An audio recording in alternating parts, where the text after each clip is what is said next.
Hi, I'm Lauren Jenkins, and I focused my project on how the new Broad Art Museum fit with MSU's campus design using the Brody building. The first element I compared both buildings to was line. In the Broad Art Museum, line is displayed through the exterior metal panels going diagonally from the ground towards the roof, which makes the building more interesting to visitors. In the Brody building, line is shown on the exterior, with both horizontal lines on the glass that create a length and vertical lines on the small peninsula to develop a sense of height. This building appears interesting, luring visitors in. The second element I used was space. In the Broad Art Museum, negative space is a major element in the way the designer planned the space.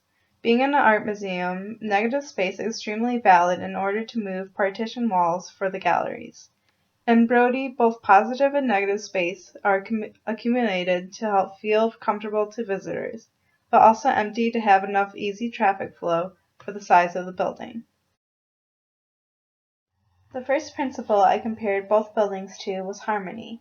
In the Broad Art Museum, a variety of line, light, and form are created in the exterior, making an interesting harmony in view. In Brody, harmony is created as a unity by the curved walls and ceiling of this space, along with its furniture. The same is followed throughout the entire Brody building.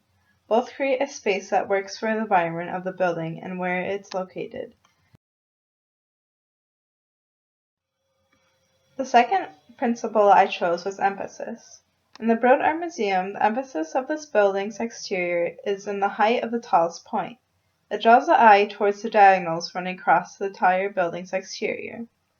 In Brody, the front exterior of the building shows emphasis on the colorful peninsula that is slightly detached from the long glass windows, extending horizontally.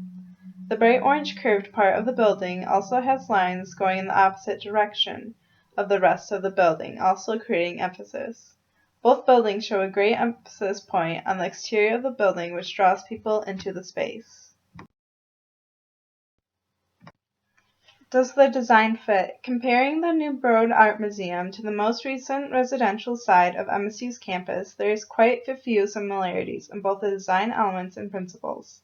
Although most of MSU's campus represents the old style of college buildings, I personally feel as if it fits inside the campus well enough. It shows all sides of what MSU can withdraw in architecture. The location itself is an area of architects and designers, and also draws in people who are traveling down busy Grand River. Though it may be wedged in between the old-style lecture and classroom buildings, it does show MSU's growth over the many years that this campus has been here. The same goes for Brody, since it is a newer building on campus. Both show a modern twist on architecture.